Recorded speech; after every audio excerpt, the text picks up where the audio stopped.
Pues venga, pues vamos a empezar entonces. Nos oímos los tres, ¿no? Sí. Venga, voy a darle paso entonces a la gente. ¿Vale? Jorge. Se ha solucionado cualquier cosa, ya lo oigo ya. No se lo oye, de golpe se oye. Sí. Lo que se escucha a Salvador como desconectado un poco. Se ve que está más... Venga, gracias. Está como... Vale, gracias. No lo sé. Bueno, yo voy a irle dando paso a todo el mundo. Salvador, ¿vale? Ya. ¿Me oye ahora, Paco? Sí, te oímos bien. Tú me oyes bien, ¿no? Perfectamente, ya sí, ya está arreglado. Vale. Venga, pues vamos a pasar a la gente que ya están algunos llamando y preguntando. Que si pasa algo. Venga, vamos pasando. Aquí es tu máquina, tú no estás haciendo. Te deja ahí, Buenos días a todos y todas. Buenos días. Buenos días. Gracias, Iván. Vale, eso es todo, ¿no? ¿Ya puedo yo empezar a trabajar en otra cosa? ¿No vais a trabajo tuyo? No, solo aquí. Buenos días. Bueno, ha habido un pequeño problema técnico, pero ya parece que estamos operativos. Todavía hay algunos que están entrando.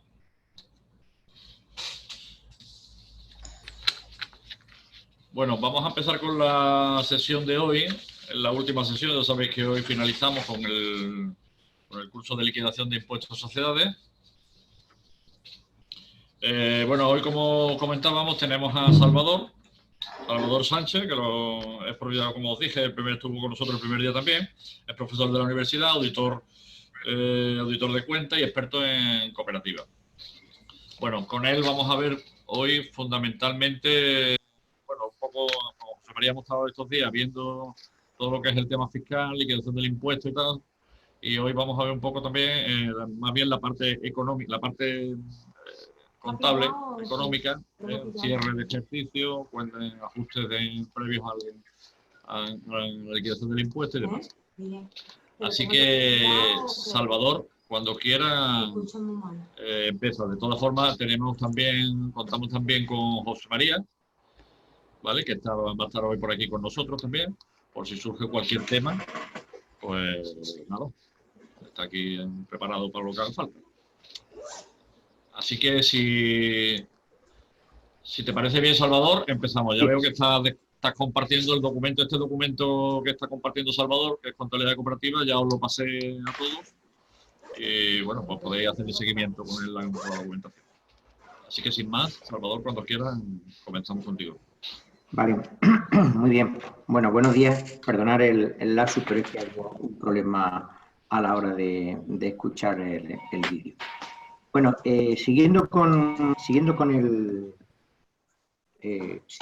el tema que estábamos comentando, y vamos a dar un enfoque hoy a esta sesión más desde el punto de vista contable. Entonces hay una cuestión que José María ya la ha expuesto, y es que debemos tener presente que una cosa es la normativa fiscal y otra es la normativa contable, en la que en algunas ocasiones pues es verdad que parece que van por caminos distintos, la normativa contable y la normativa fiscal. Y de hecho, pues el legislador, cuando ha contemplado algunas situaciones, por ejemplo, el tema de que se pueden compensar a resultados entre distintas secciones, esto da pie a que, aunque la ley operativa permite que los resultados cooperativos y los resultados extracooperativos o los resultados de operaciones con terceros no socios pueden llevarse en una única determinación del resultado en la cuenta de explotación. Sin embargo, no podemos olvidar que desde el punto de vista fiscal esto no es posible.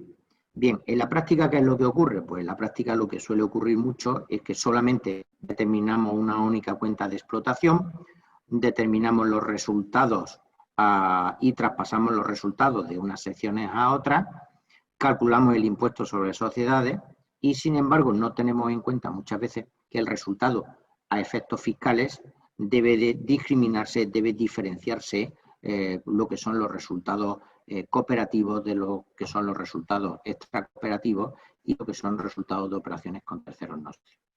Bien, en cuanto a las normas contables, ahí tenemos un pequeño resumen de cuál es la normativa que resulta de aplicaciones en la actualidad. Aparte del Plan General de Contabilidad y el Plan de PYME, debemos recordar que tenemos la Orden 3360 del año 2010 sobre aspectos contables de cooperativas, es decir, el propio Plan Sectorial de Cooperativas, y aparte de eso tenemos pues, en Andalucía la Ley de 2011, la Ley de Cooperativas, y el reglamento que desarrolla la ley, que es el Decreto 2014. Bien, esta es la normativa sobre la que vamos a centrar nuestro enfoque y, por tanto, vamos a la parte tributaria y nos vamos a centrar más en la parte contable.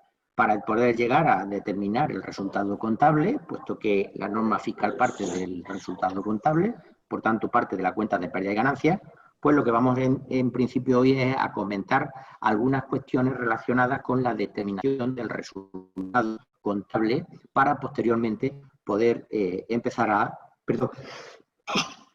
liquidar el impuesto sobre sociedades. Bien, hay un aspecto importante que aparece en esta transparencia y es que precisamente en el reglamento de la Ley de Cooperativa Andaluza dice que, y este es un tema especialmente importante, habla de que en el caso de que las sociedades cooperativas que no dispongan de sección de crédito realicen de manera eventual operaciones de intermediación financiera con personas socias, de facto tienen una sección de crédito.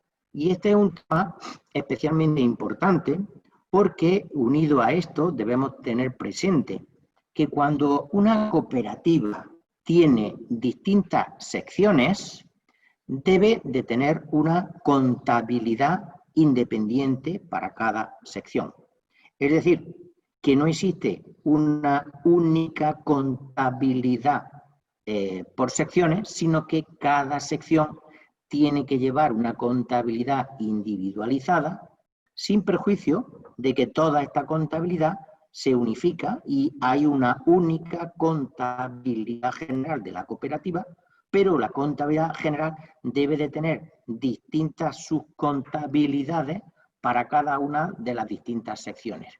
Y esto es especialmente importante porque cuando nosotros vamos a determinar el impuesto sobre sociedades, debemos saber cuál es el resultado que ha obtenido cada una de estas actividades unido al resultado extracooperativo y también el resultado obtenido por operaciones con terceros no socios. Pues bien, en relación con este particular, nosotros observamos, este es un ejemplo, un balance de una cooperativa, pues hay algunos aspectos especialmente sustantivos que debemos tener presente a la hora de elaborar, a la hora de preparar este balance al cierre de ejercicio. Como podemos observar aquí, pues esta cooperativa, este ejemplo, ha cerrado a 30 del 2019, como los datos comparativos del ejercicio anterior, y esta aquí quería hacer una pequeña precisión. ¿Qué pasa si los datos del año anterior, si los resultados del año anterior o si practicamos ajustes directamente contra las cuentas de reservas del ejercicio anterior? ¿Es posible que nosotros, después de que la Asamblea General haya aprobado el ejercicio anterior, el resultado y las cuentas, es posible que hagamos alguna corrección a los resultados que la Asamblea General aprobó en el ejercicio anterior? Pues las normas contables te dicen que sí, que es posible modificar los resultados del ejercicio anterior y las cuentas del ejercicio anterior si como consecuencia de situaciones posteriores se identifica que las cuentas del año anterior tenían algún tipo de error o se ha producido algún cambio de criterio. Si las cuentas del año pasado contenían algún error o se ha producido algún cambio de criterio, las tablas nos permiten hacer ajustes directamente contra las cuentas de reserva del ejercicio anterior. Lo que ocurre es que en cooperativas tocar las cuentas de reservas es problemático, es bastante conflictivo. Tocar las reservas, puesto que como solo tenemos un fondo, que es el fondo de reserva obligatorio, que ese solo se puede utilizar para el caso de que existan pérdidas, que no es lo normal que ocurra en cooperativas. En principio, los excedentes de la cooperativa, si están en el fondo de reserva obligatorio, repito, no se puede, no existen fondos de reserva voluntarios, sino que los resultados de la cooperativa, los excedentes de la cooperativa, tendríamos que dividirlos a cada socio en función de su actividad cooperativizada realizada durante el ejercicio. Lo normal es que no existan reservas voluntarias dentro de la contabilidad de las cooperativas. Por tanto, si yo liquidé el resultado del ejercicio y este año identifico que hay un y que tengo que corregir las reservas, como no hay resultados voluntarios de ejercicios anteriores en un fondo de reserva voluntario, es una cuestión especialmente complicada. Lo correcto sería, por tanto, si identifico que hay algún error o hay algún cambio de criterio en este año, no tocar las reservas del año anterior y el resultado en la liquidación de este ejercicio. Bien, pues ahí podemos tener un problema también. Y el problema es que le podemos estar imputando ingresos o gastos en la liquidación de esta campaña a socios que no han tenido la misma actividad cooperativizada que en el ejercicio anterior. Por tanto, en esos casos, si opto por no tocar reservas y lo que hago es que el ingreso o el gasto que no corresponde a este año, sino que corresponde al año anterior, lo imputo en la contabilidad de este ejercicio, estoy reconociendo ingresos o gastos a socios que este año no les correspondería ese ingreso o ese gasto, puesto que ese ingreso o gasto no está relacionado con la actividad cooperativa realizada en este ejercicio, sino que está relacionado con la actividad cooperativizada que realizamos en el ejercicio anterior.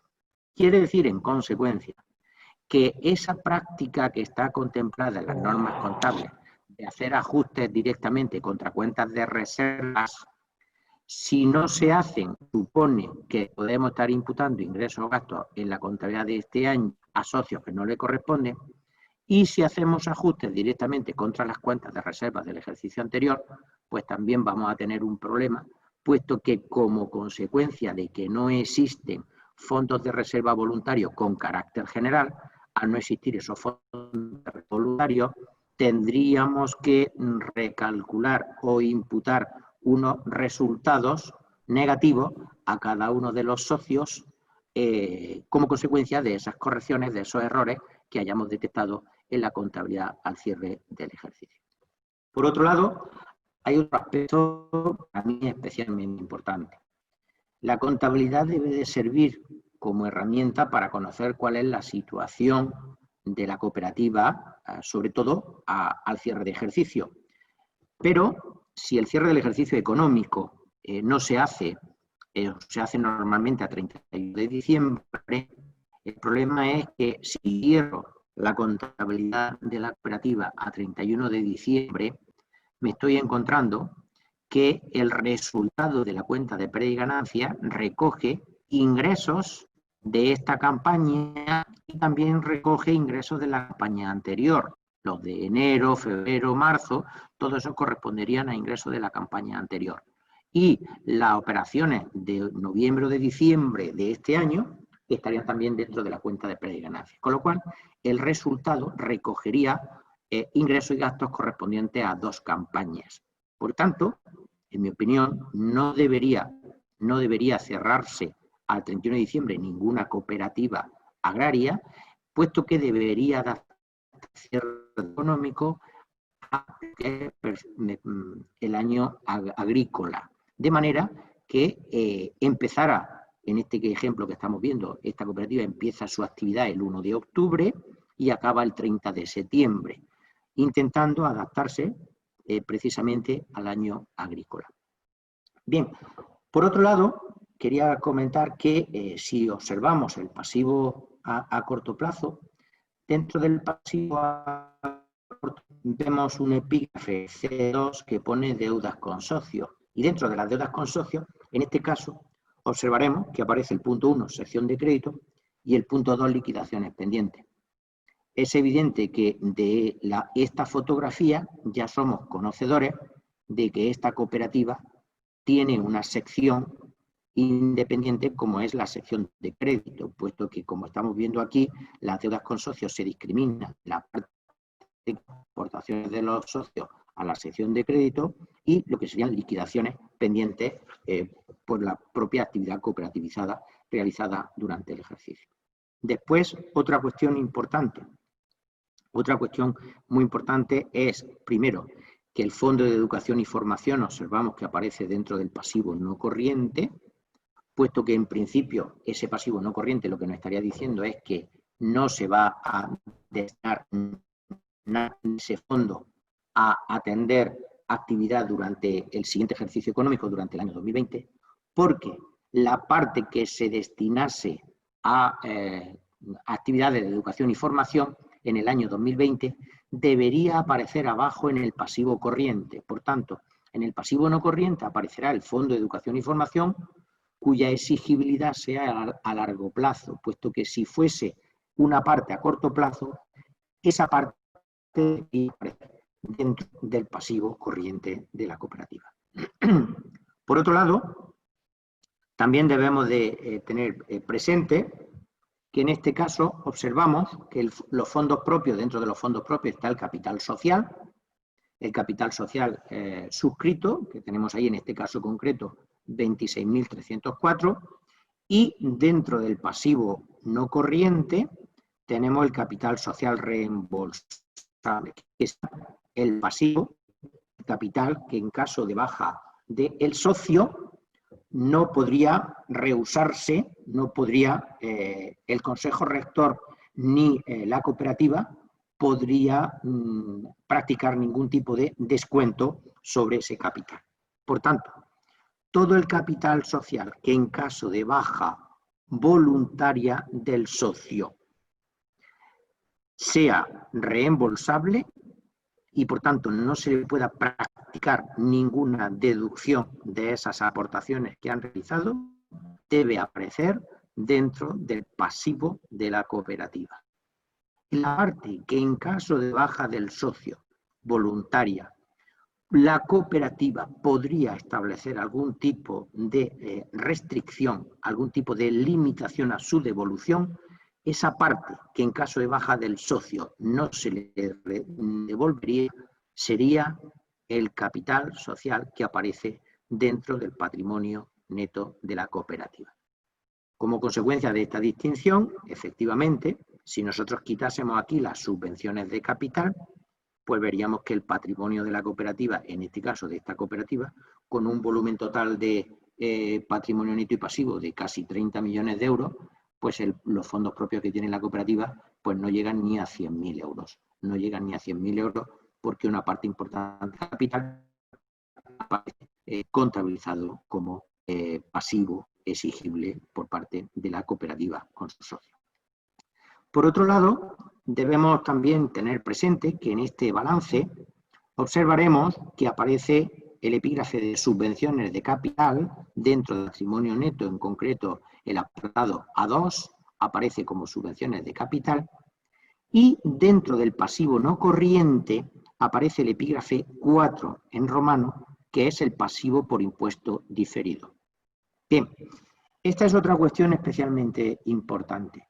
Cuando la cooperativa recibe una subvención, esa subvención debe de contabilizarse dentro del patrimonio neto, deducido el hipotético efecto impositivo. Es decir, si la cooperativa ha recibido una subvención de 100, por ejemplo, como el tipo impositivo al que la cooperativa está sometido sería al 20%, y si es una cooperativa especialmente protegida, luego tiene una bonificación del 50%, la realidad es que el coste fiscal que tendría esa subvención de 100 que recibe la cooperativa, si es que tendrá impuestos sociedades del 20 menos la bonificación del 50% sería un 10%. En consecuencia, yo cuando recibo una subvención de 100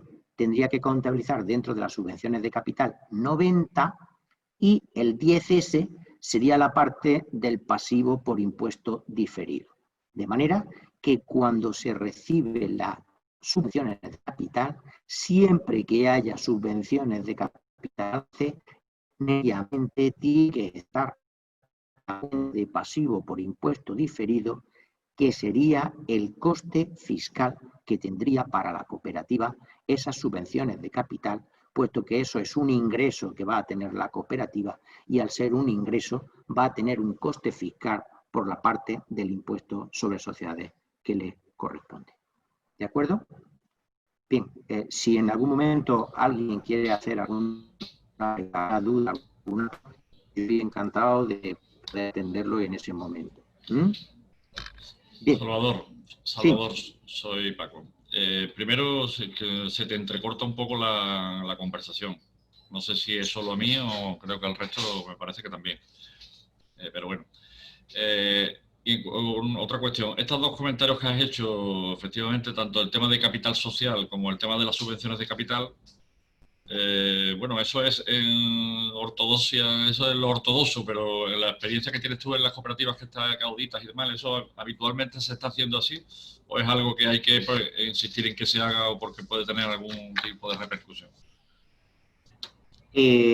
Vamos a ver, las cooperativas que se auditan necesariamente tienen que contabilizarse así porque es lo que dice la norma contable. En segundo lugar, porque estoy distorsionando, si no lo hago, estoy distorsionando el verdadero patrimonio de la cooperativa. Y, por tanto, no estoy reconociendo, de acuerdo con la norma contable, cuál es, cómo debe contabilizarse tanto el capital como las subvenciones, porque las subvenciones deben siempre contabilizarse netas del efecto impositivo. ¿Vale? Entonces, eso sería no son aplicar... subvenciones del ejercicio, ¿no? Son subvenciones no. de inversión de otro tipo, ¿no? Las subvenciones de capital no son las subvenciones del ejercicio, las subvenciones por adquirir una maquinaria, por trasladar la oficina, por hacer nuevas inversiones. Esas son la cantidad de las subvenciones de capital que aparecen aquí. Las del ejercicio, las de explotación, si a mí me dan una subvención de explotación, esa no tiene reflejo en balance y entraría en la cuenta que entraría así, en ganancia. Pero las de capital, es decir, todas las subvenciones vinculadas a inversiones, esas debe de contabilizarse y debe realizarse de acuerdo con las normas contables, como hemos comentado. Subvención de capital en patrimonio y pasivo por impuesto diferido por la parte del coste fiscal que tiene la subvención, que cuando pase a pérdidas y ganancias, eso va a ser un ingreso y como consecuencia de que es un ingreso, va a tener un coste fiscal. Que yo aquí en este caso lo he hecho. Entiendo que se debe de contabilizar por el 10%, puesto que aunque el tipo del impuesto sobre sociedades es un 20%, pero en realidad, como tengo una bonificación del 50%, el verdadero coste fiscal que tiene para la cooperativa es un 10%, que es el impuesto sobre sociedades que tiene que soportar la cooperativa. ¿De acuerdo? ¿Sí? Paco. ¿Sí? ¿Me oye?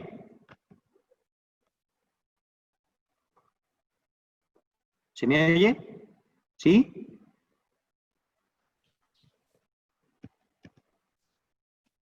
Sí, sí, se oye bien ahora. Sí. Vale, gracias.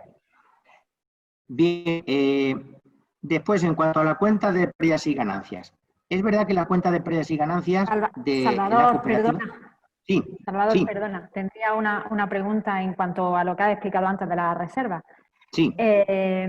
Yo el año pasado, ante el desconocimiento de las reservas que acabas de comentar, pues doté al fondo de reserva obligatorio el límite que te obligan, obligatorio, digamos, y lo que me sobraba, pues doté un fondo de reserva voluntario. He metido un poquillo la pata. ¿Cómo podría esto solventarlo sin que me tuviera mucho problema? Vale. Vamos a ver, el fondo de reserva voluntario, que sería una magnífica opción en una cooperativa, tener ese cajón desastre para que en un momento dado yo pudiera ese fondo.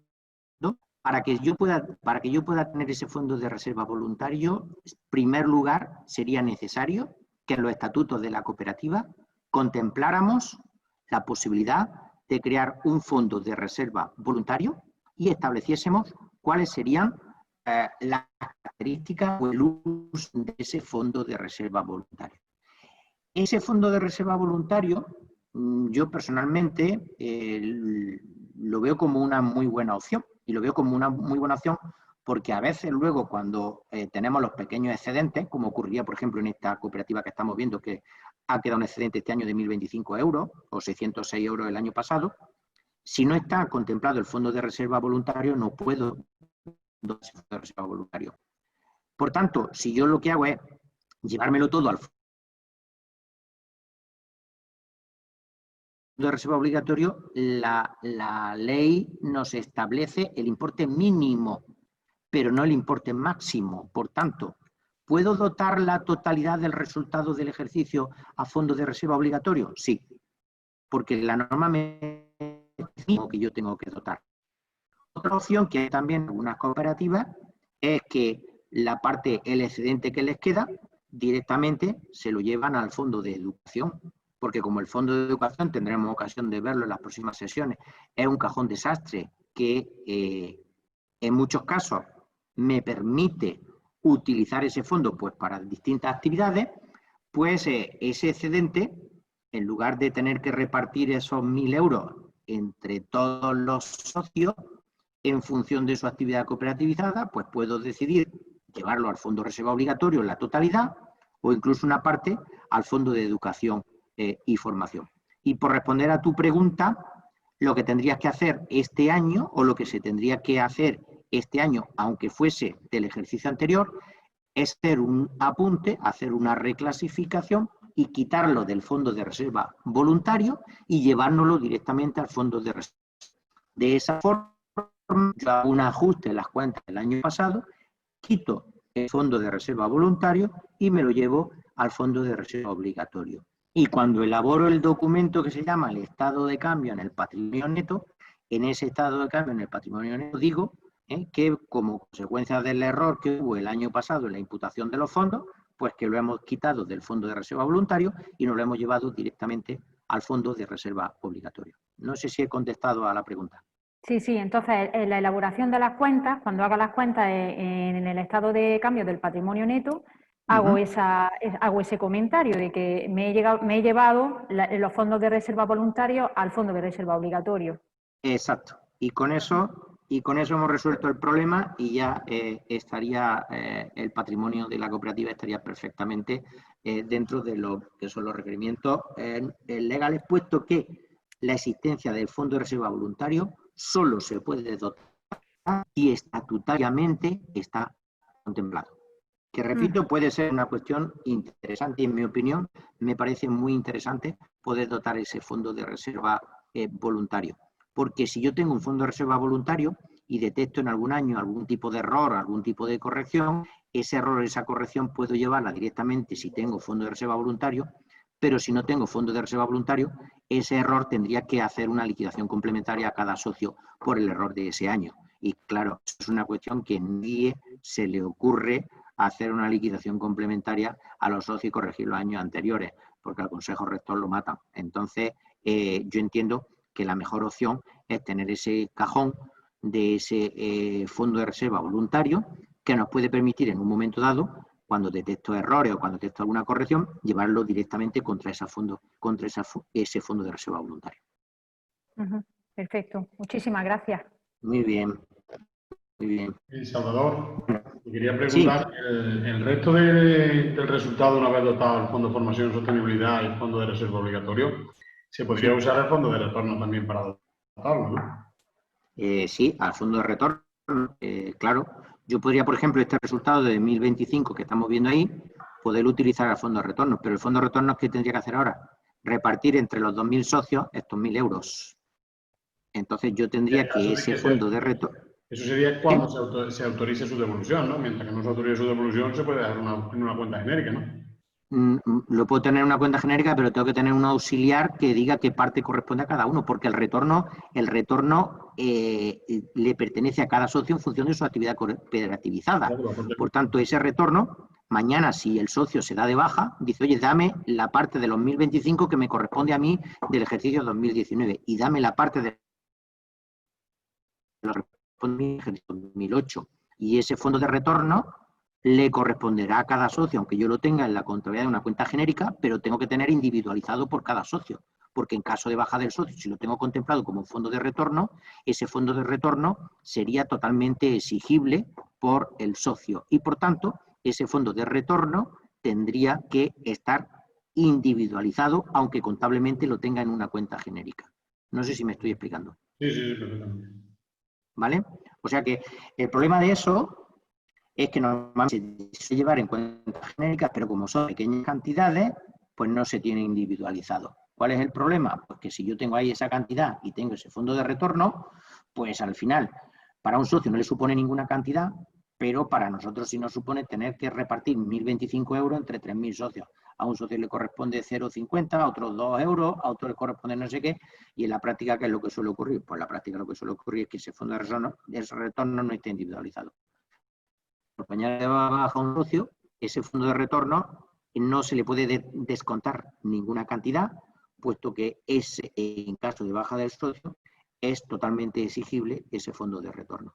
Mi opinión personal, conociendo las cooperativas, es que yo opto más por la opción que decía la compañera, llevármelo a un fondo de reserva, no a un fondo de reserva voluntario, si no lo tengo contemplado, llevármelo a un fondo de reserva obligatorio, o en el mejor de los casos, llevármelo al fondo de educación y formación, que tampoco está, ese fondo de educación y formación lo puedo llevar directamente ahí, y con eso pues puedo hacer uso de esas cantidades, y así en caso de baja del socio no me puede exigir ningún retorno, puesto que no hay ningún retorno de esa cantidad. ¿De acuerdo?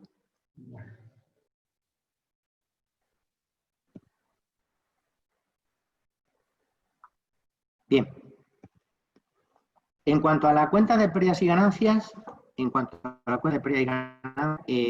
una cuestión importante.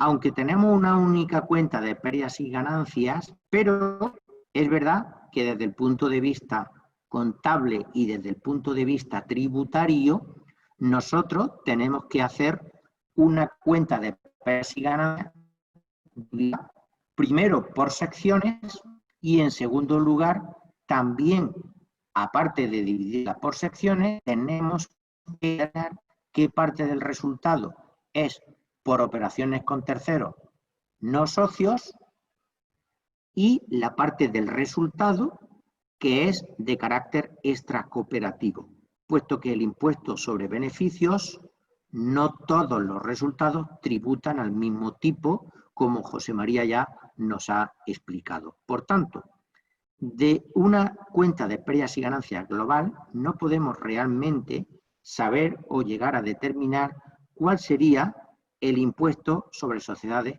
que tendría que pagar la cooperativa. Esta es una distinción muy importante respecto al resto de las sociedades, puesto que en el resto de las sociedades que no son cooperativas no existe esta tipología de actividades para el cálculo del impuesto sobre sociedades. Pensemos que el impuesto sobre sociedades, si son actividades extracooperativas, tributan al 25 y si son actividades cooperativas, tributan al 20, con lo cual tenemos un desfase o tenemos un diferencial de un punto entre el resultado de carácter extracooperativo, operaciones con terceros o considerar el resultado cooperativo. Por tanto, en la práctica, para yo poder calcular el impuesto sobre sociedades, tengo que dividir esta cuenta de pérdidas y ganancias en distintas columnas y reconocer cuánto es el resultado que he obtenido de cada una de estas actividades para poder llegar a determinar cuánto es el gasto por impuestos sobre beneficios. Bien, en relación con esta cuestión, ¿vale? Es importante que tengamos presente que el Plan General de Contabilidad discrimina lo que son la variación de esencia de productos terminados, punto 2, de lo que son los aprovisionamientos. La variación de existencias tenemos que tener presente que cuando yo compro y vendo mercaderías, cuando yo compro abonos, cuando compro fitosanitarios, cuando yo compro gasoil, cuando yo compro todos estos productos, la variación de existencias de esos productos, la diferencia entre las existencias finales e iniciales, la variación va dentro del epígrafe 3A, consumo de mercadería. Como hay consumo de mercadería, ahí irían las compras de abonos, fitosanitarios, gasóleo y la variación de existencia. Y por tanto, la variación de existencia de productos terminados que aparece en el punto 2 va dedicada exclusivamente a aquello que la cooperativa produce, a aquello que la cooperativa fabrica. En este caso, si fuese una cooperativa de aceite, que además pues presta a los socios otras actividades, son servicios de gasolinera, fitosanitario, etcétera, la variación de existencia de aceite terminado iría en el punto 2 y la variación de existencia de mercaderías por los abonos, etcétera, iría dentro del punto 3A. Por tanto, la variación de existencia de pérdidas y ganancias que aparece en el punto 2 no es la diferencia entre las existencias iniciales y finales que aparecen en balance, puesto que en balance aparecen dos existencias. En vez de ganancias, debemos tratar de manera diferenciada las existencias que yo fabrico, que yo produzco, de las existencias que yo compro y vendo, que son las mercaderías. Esa es una precisión que con frecuencia observo que normalmente todas las variaciones se llevan al epígrafe 2, por tanto, en aprovisionamiento no aparecen los consumos, sino lo que aparece son las compras. Y si aparecen las compras, pues en muchos casos no es posible hacer un análisis completo de la cuenta de pérdida y ganancia, porque la cuenta de pérdida y ganancia tiene por un lado las ventas, pero por otro lado debería tener el coste de las ventas, es decir, el consumo, no las compras, puesto que la cuenta de pérdida y ganancia no recoge las compras y las ventas, sino que recoge las ventas y los gastos necesarios para hacer esas ventas, es decir, los consumos, el que yo he consumido, no el que yo he comprado. Bien, por otro lado, recordar que el Fondo de Educación y Formación aparece, la dotación aparece como un gasto del ejercicio y aparece justo en el punto 10 antes de la determinación del resultado de explotación. ¿De acuerdo? Bien. Comentado el tema de los ajustes contra reservas en cooperativas. Todos los cambios de criterio o errores requerirán hacer un apunte contable como este, por ejemplo, que estamos viendo ahí. Esta cooperativa, ¿qué es lo que ha hecho? Pues lo que ha hecho en el ejercicio es que se ha llevado 125.000 euros a la cuenta de reserva como consecuencia de que había un error en la amortización del año pasado. Al haber un error en la amortización del año pasado, pues este año lo hemos corregido y, como podemos observar, ha hecho un cargo a la cuenta de reserva con abono a la cuenta de amortización acumulada del inmovilizado material. De esa manera hemos subsanado el error que había en el déficit de amortizaciones del año pasado. ¿Qué pasaría si no tengo ninguna reserva de carácter disponible? Pues que esos 100.000 euros tendríamos que imputarlo a cada socio del año anterior en función de su actividad cooperativizada. ¿Quién es capaz de hacer eso? Nadie. Nadie es capaz de hacer eso. ¿Qué es lo que normalmente se suele hacer? Este déficit se lleva a la liquidación de este año. Pero claro, si yo lo estoy llevando a la liquidación de este año, ¿qué estará ocurriendo? Lo que estará ocurriendo es que a los socios de este año le estamos penalizando porque le estamos dando gasto de 125.000 euros que no es suyo, sino que le correspondería a los socios de la campaña anterior. Y como consecuencia de que el año pasado no imputé esa cantidad, los socios se van a ver beneficiados, los del año anterior, como consecuencia de que le he hecho una liquidación de 125.000 euros por encima de lo que realmente correspondía.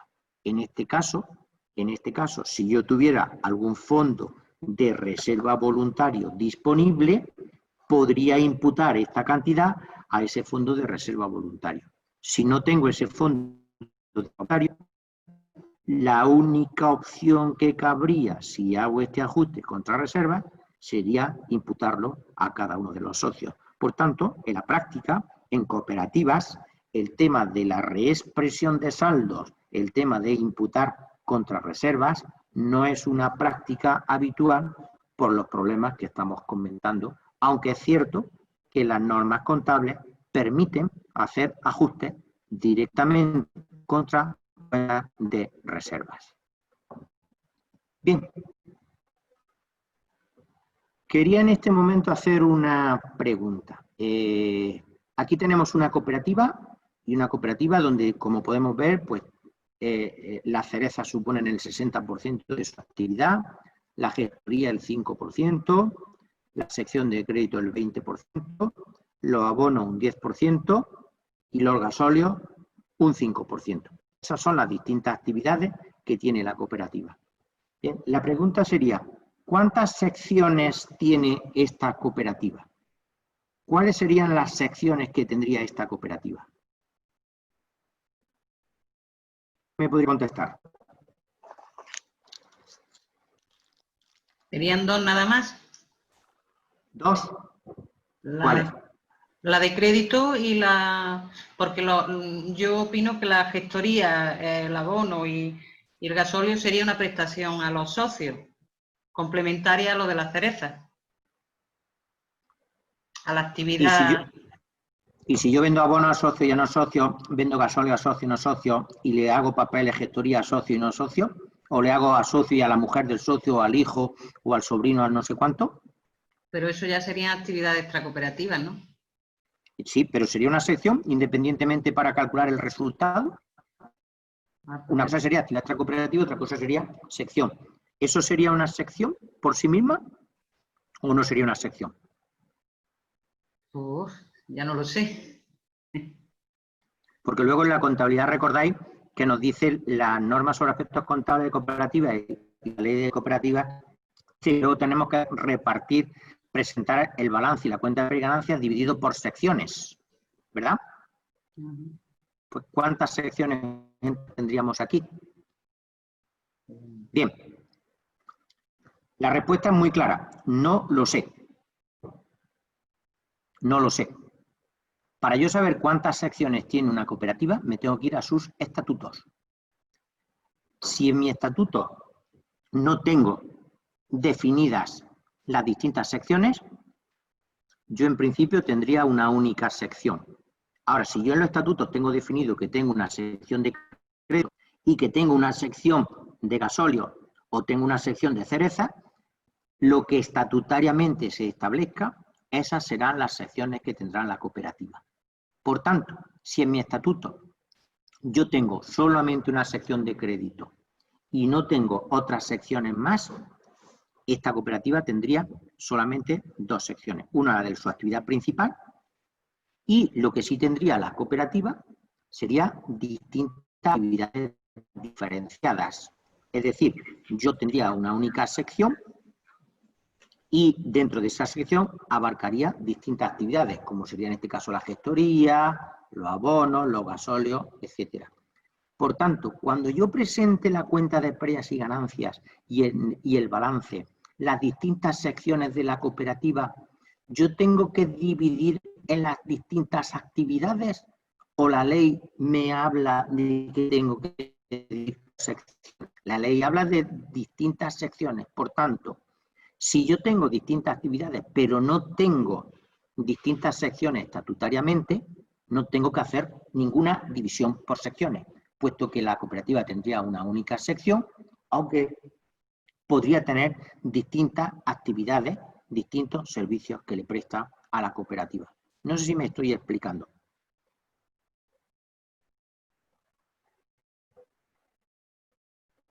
¿Me habéis escuchado? Sí, sí, sí. ¿Vale? Este es un error que se comete con mucha frecuencia, que se identifican las distintas actividades con secciones.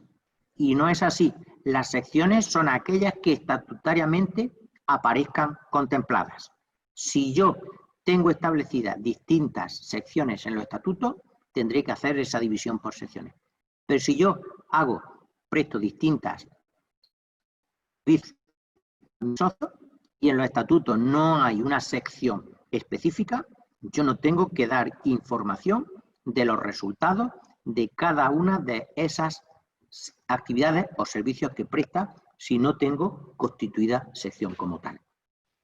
Por tanto, la respuesta en este caso sería que yo puedo tener distintas actividades diferenciadas, pero que tendría que ir a lo que estatutariamente esté regulado para saber realmente cuáles son las secciones que tiene la cooperativa.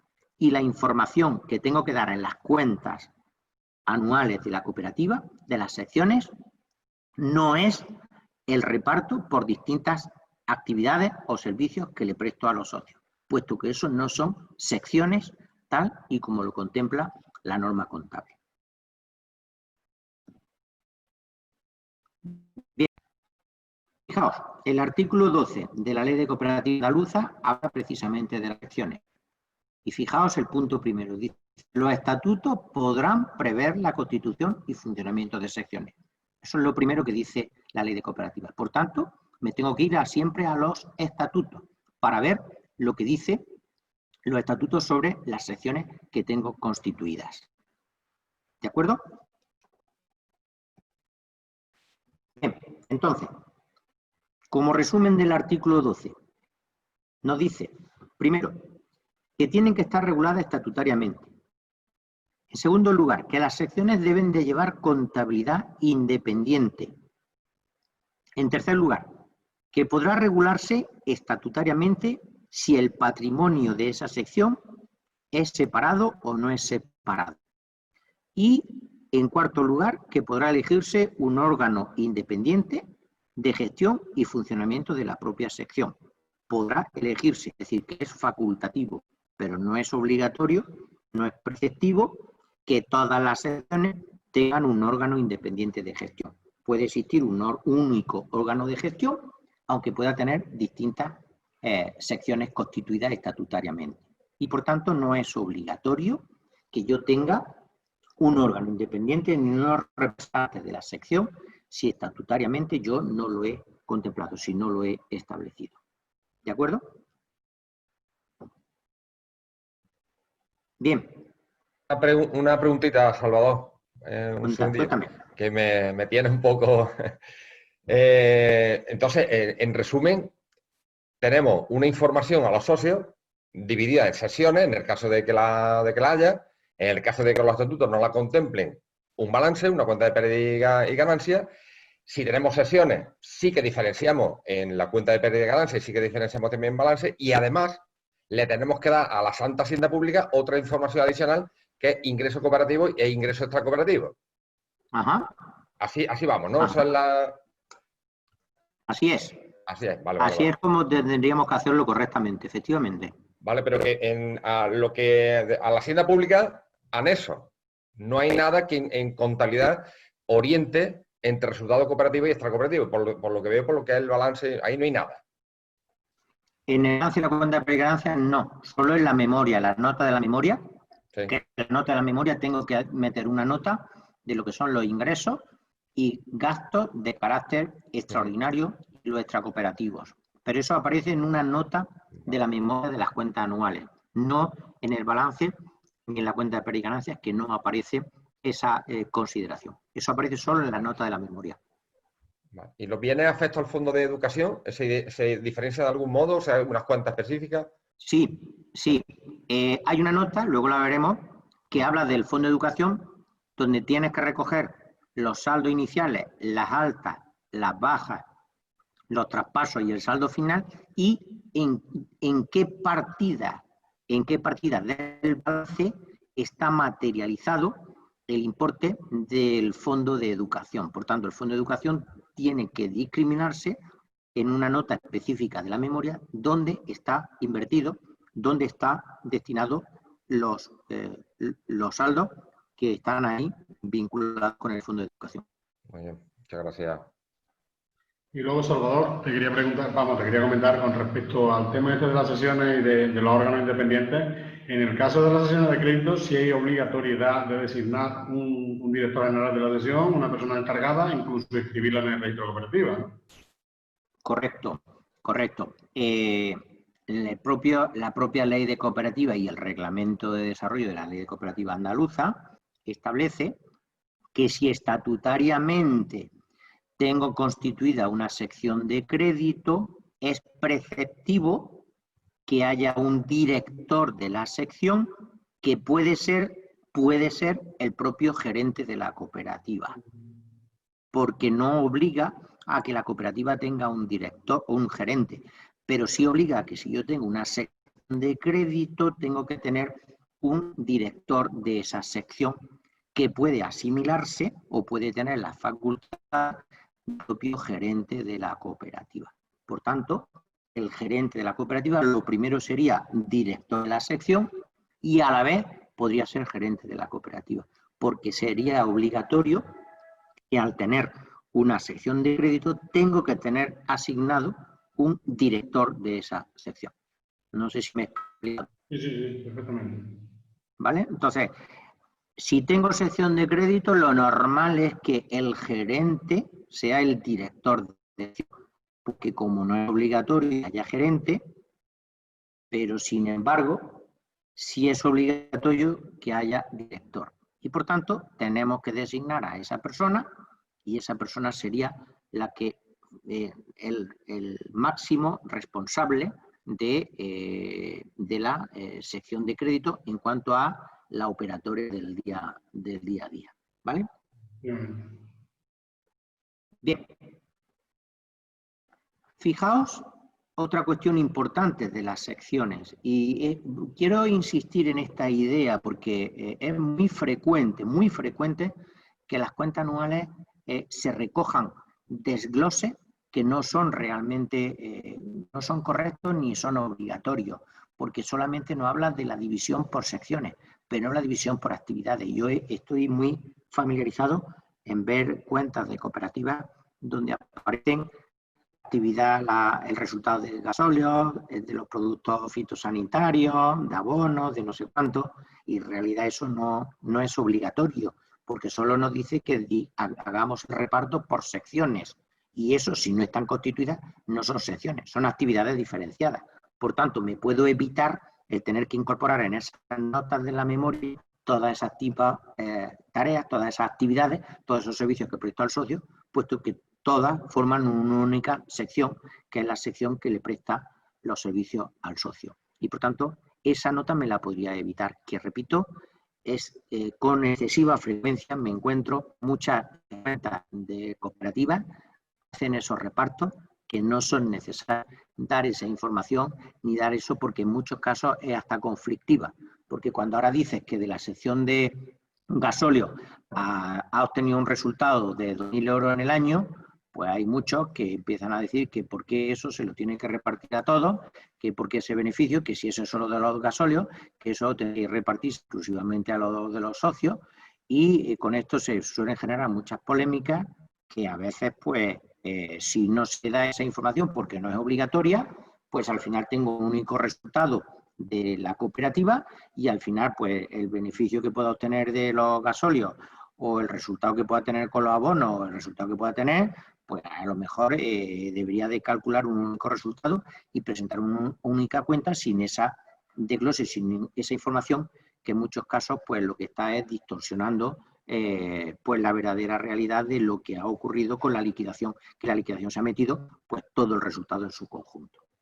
Bien, pues en relación con este tema, fijémonos lo que dice precisamente el artículo 9 de la Ley de Cooperativas, que dice que salvo disposición estatutaria en contra, es decir, salvo que los estatutos hayamos dicho otra cosa, la distribución del beneficio, la imputación de pérdidas a las personas socias o ambas se harán de forma diferenciada por secciones.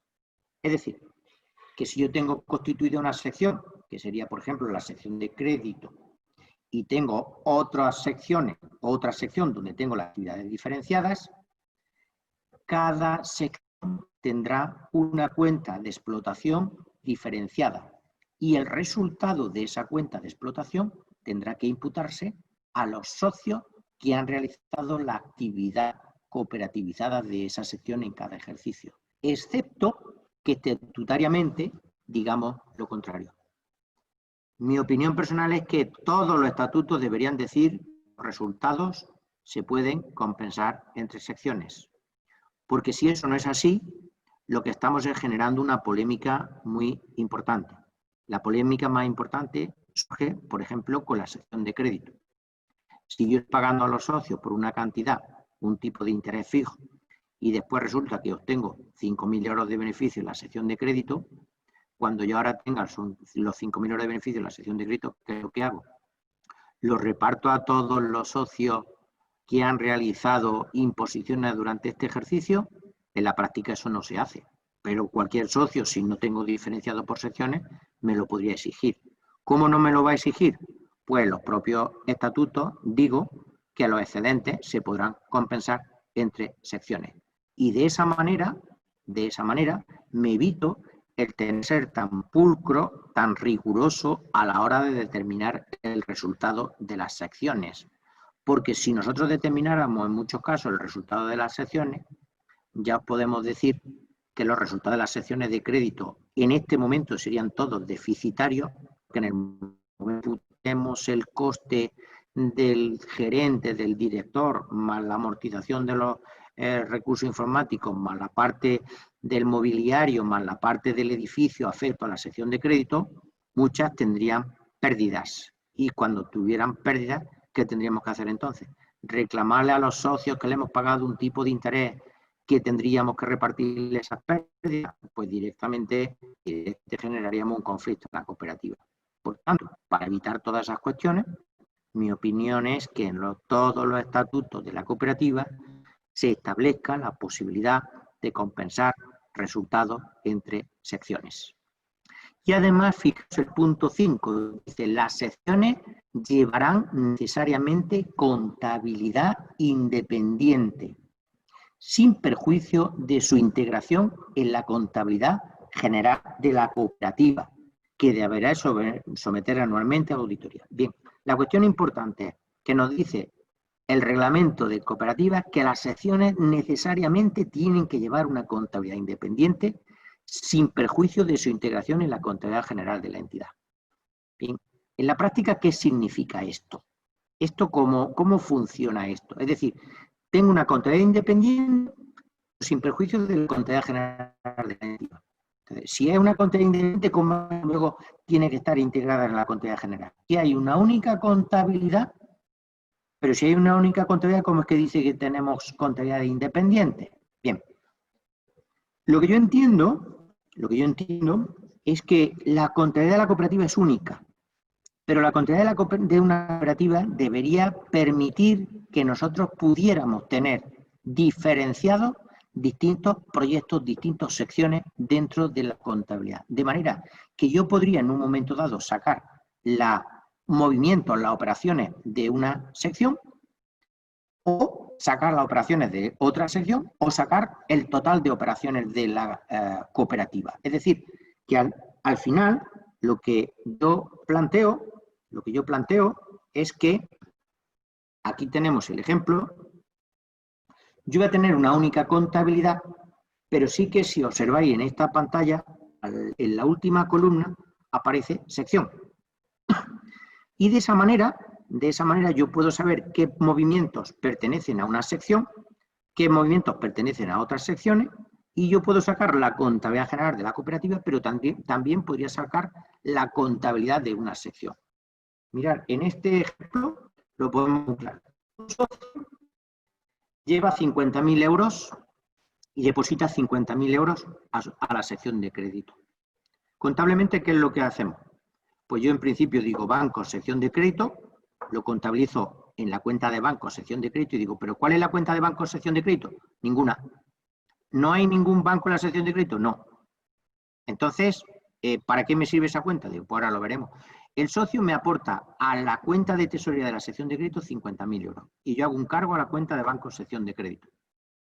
Y la contrapartida es el depósito del socio, el que sea, el socio ABC, que ha aportado 50.000 euros. Este saldo del banco de la sección de crédito, como realmente la cooperativa no tiene ninguna cuenta, no hay un banco específico, sino que tiene una única cuenta de tesorería, en este caso concreto, pues tiene una cuenta en caja rural, Pues si observáis el siguiente apunte que yo he hecho, es que he quitado los 50.000 euros de banco de la sección de crédito y he introducido esos 50.000 euros en la caja de la cooperativa y si os vais a la sección, aparece sección general. Por tanto, este apunte contable, como vemos, en 50.000 en la cuenta de la caja rural de la cooperativa y salen esos 50.000 de la sección de crédito. Por tanto, habrían desaparecido esos 50.000 de bancos de la sección de crédito y en realidad lo que tendríamos nosotros ahora mismo es 50.000 euros que han entrado en la contabilidad general, en la sección general, que han entrado en caja rural. ¿Y a continuación qué haríamos? Pues a continuación lo que haríamos sería que como la sección de crédito le ha concedido un préstamo, puesto que le ha dado ese dinero y ha entrado en la caja rural de la cooperativa, yo ahí haría a continuación el siguiente apunte, que sería préstamo a la sección de crédito a la cooperativa, le habría prestado 50.000 euros a la cooperativa y la contrapartida sería la deuda que tiene la cooperativa con la sección de crédito. Es decir, que de esa manera, con esos apuntes contables, tenemos una general, pero sí que tenemos contabilidad independiente de las secciones. ¿Por qué? Porque en realidad, si observamos esos movimientos se han anulado, en realidad podemos observar que en la cuenta general aparecen 50.000 que están en caja rural y en la cuenta general aparece que tiene una deuda la cooperativa con la sección de crédito por esos 50.000. Y si yo saco la información de la sección de crédito, observaré que la sección de crédito tiene un dinero, 50.000, que se lo ha prestado a la cooperativa y el pasivo, que sería el depósito del socio en la sección de crédito. Tenemos una cuenta deudora y una cuenta acreedora en la sección de crédito y una cuenta deudora y una cuenta acreedora en la sección general. De esa manera, yo tendría una contabilidad y una contabilidad que podría tener individualizada, independizada por secciones. De manera que cuando yo ahora saque el balance general de la cooperativa, pues los préstamos realizados en 3 secciones se eliminarían, por tanto el último apunte desaparecería, y que es lo que me quedaría en la contabilidad general de la cooperativa, me quedaría que tengo 50.000 euros en rural y que esos 50.000 euros se los debo al socio ABC. Por tanto, cuando yo hiciese la consolidación de todas las secciones, aparecería el saldo de caja rural y aparecería el depósito del socio. Pero, sin embargo, de esta manera, yo tendría la contabilidad individualizada por secciones, puedo en cada momento saber cuál es la cuenta de cada sección y, además, la cuenta de la cooperativa. No sé si me he explicado.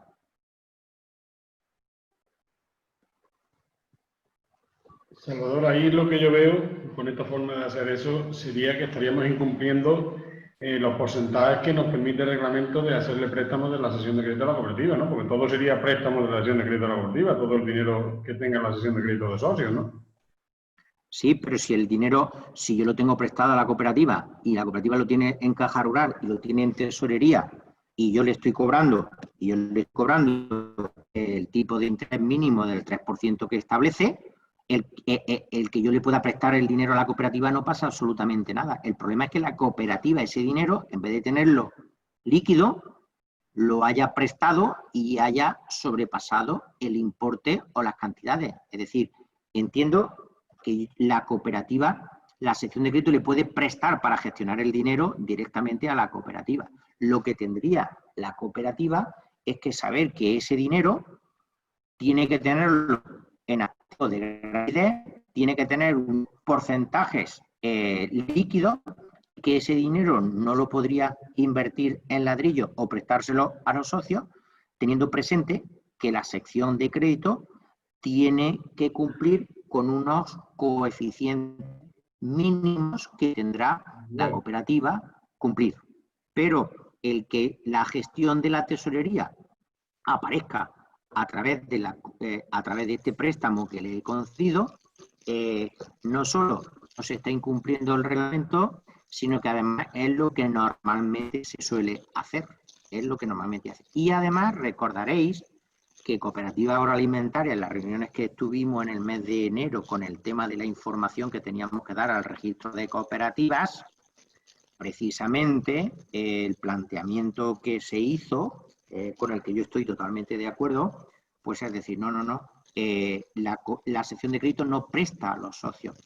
La préstamos lo hace la cooperativa y, por tanto, lo que tiene la cooperativa es unos derechos de cobro por préstamos que le hace a los socios, pero la sección de crédito lo que hace es que le presta el dinero para que se gestione en cuenta única, puesto que en muchos casos no existe diferenciación de saldos de la cooperativa y saldos de la sección. De hecho, si yo tengo una póliza de crédito y yo tengo dinero en la sección de crédito, pues es normal que en lugar de tirar de póliza de crédito, si yo tengo estos saldos y he cubierto los coeficientes de tesorería, que utilice ese saldo de la sección de crédito y no tire de póliza de crédito para estar pagando unos intereses, cuando en muchos casos, si tengo ese dinero, lo tengo líquido y cubro el coeficiente de liquidez, pues puedo tener ese dinero utilizado por la propia sección sin necesidad de que yo tenga que estar utilizando el saldo de esa póliza de crédito y estar pagando un sobreprecio, un tipo de interés, cuando sé que tengo mis coeficientes de liquidez totalmente cubiertos. No sé si he respondido a la cuestión. Lo que yo me refería es que eso se puede solventar abriendo una cuenta independiente en una entidad bancaria para la sesión de crédito, independiente de la cooperativa. Claro, pero Fernando, ¿estarás de acuerdo conmigo de que si yo tengo ahí a 3 millones de euros y la póliza de crédito que tiene la cooperativa, pues la tengo dispuesta en 2 millones de euros? No, eso sí, pues eso también. Digo, el tema de no tener que cuadrar estos dos apuntes que hemos tachado al final. Si nosotros tenemos una cuenta que es propia de la sesión de crédito, independiente de la cooperativa, entonces evitaríamos esos asientos y no tener que reconocer el préstamo. Perfecto. Si lo haces así, tendría una cuenta, en vez de la que yo he puesto ahí para la sección de crédito, ahí sería la bancaria que fuese y, por tanto, no le traspaso ese saldo a la dispuesto por lo último que te has dicho, de la póliza que tenemos todos con la sesión de crédito. Eso es. Pero de alguna manera lo que yo traslado es que debemos de tener presente que contabilidad independiente dentro de la contabilidad general supone que en nuestra contabilidad tenemos que tener la posibilidad de que nuestro plan, de que nuestro modelo contable nos permita identificar por distintas secciones en la contabilidad para que en un momento dado yo pueda sacar cuáles son los movimientos que afectan a una sección, los movimientos que afectan a otro y, en su caso, cuando yo voy a sacar la contabilidad general de la cooperativa, los apuntes que compensarían los préstamos entre acciones no los tendríamos que contabilizar, puesto que cuando yo presento la contabilidad general de la cooperativa, el último apunte contable, tendría que eliminarlo cuando yo voy a presentar un balance de la cooperativa, puesto que eso son operaciones internas entre secciones y, por tanto, eso deberíamos de proceder a eliminarlo del balance de la cooperativa. ¿Vale? Bien.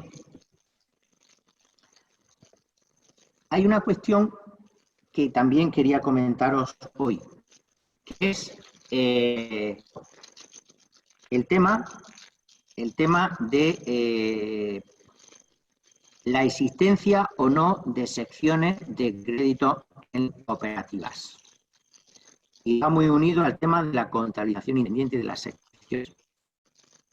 Fijaos que cuando habla el artículo 11 del reglamento de las secciones de crédito, te dice que las sociedades cooperativas que no sean de crédito podrán regular estatutariamente la existencia de secciones de crédito, debiendo hacerlo necesariamente, dice, siempre que realicen regularmente operaciones de intermediación financiera con sus personas socias. Bien, ¿qué significa que se realicen regularmente operaciones de intermediación financiera con sus personas socias?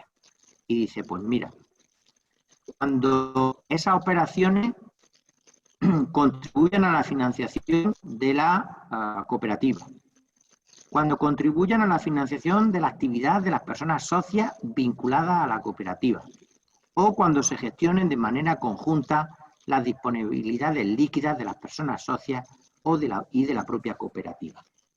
Y luego tenemos aquí en las consultas realizadas al Servicio de Registro e Inspección de la Junta de Andalucía, y en esas consultas aquí aparecen las contestaciones que dan el Servicio de Registro e Inspección de la Junta de Andalucía sobre lo que entiende por ese tipo o la duda que he planteado yo antiguamente, o sea, hace un momentito, de lo que significa regularmente operaciones de intermediación financiera. Bien, pues en la contestación 91 de esta consulta, fijaos lo que dice el registro, el Servicio de Registro e Inspección de la Junta de Andalucía. Si nos vamos al lado derecho, para no leerlo todo, dice: se entienden que dichas operaciones son ocasionales cuando no excedan de 2 al año y su volumen acumulado no supere el 3% de los recursos totales de la cooperativa.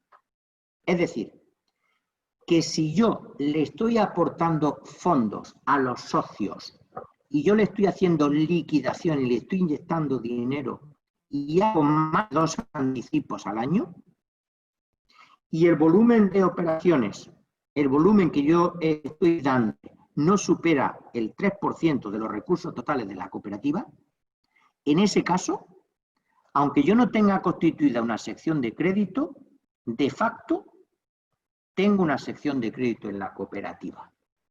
Es decir, que si yo al socio le doy anticipos antes de haber vendido el aceite, y esos anticipos yo hago más de 2 al año al socio, esa cooperativa de facto tiene sección de crédito, puesto que estoy financiando a mis socios.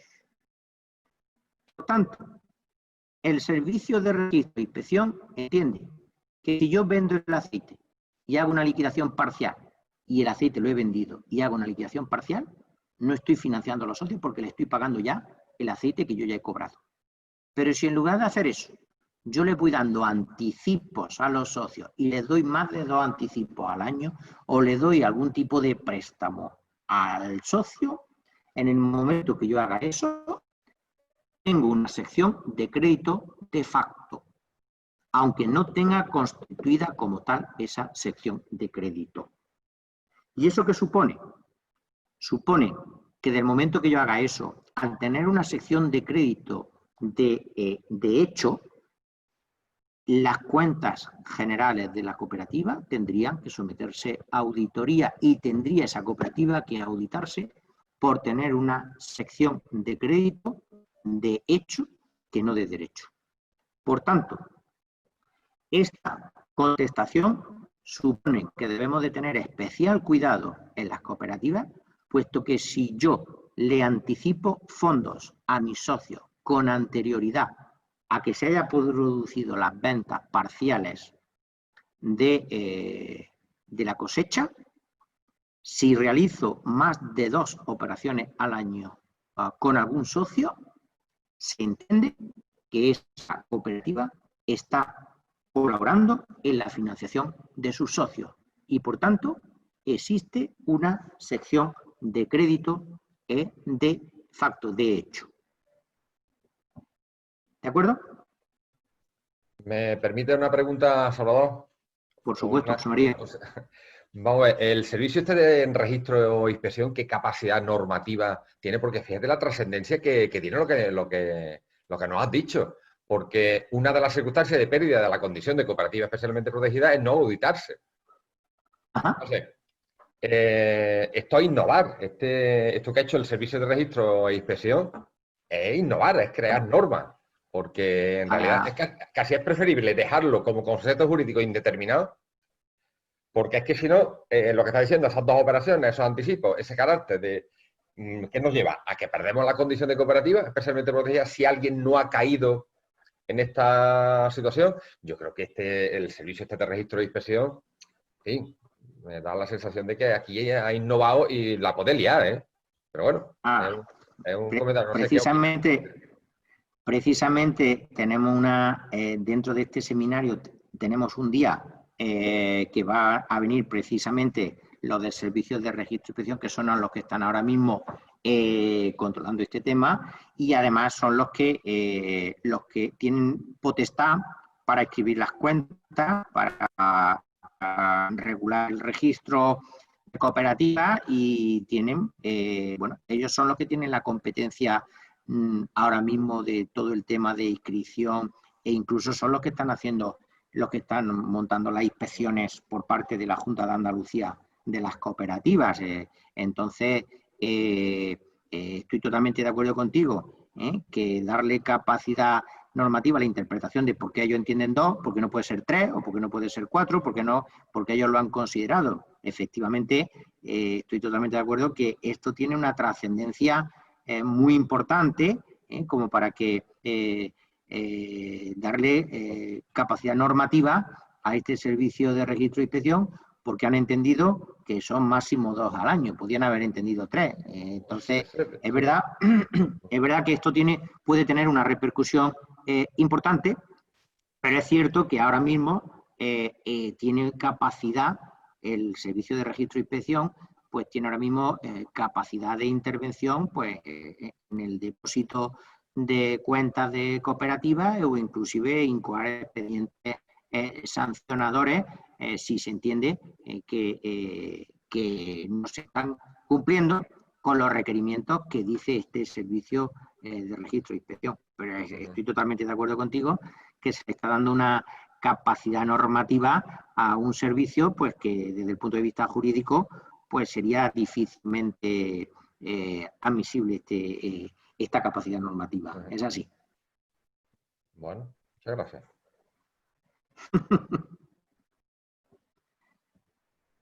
Bien. Aquí hay un aspecto que sí que nos une muchísimo con lo que José María nos ha estado explicando.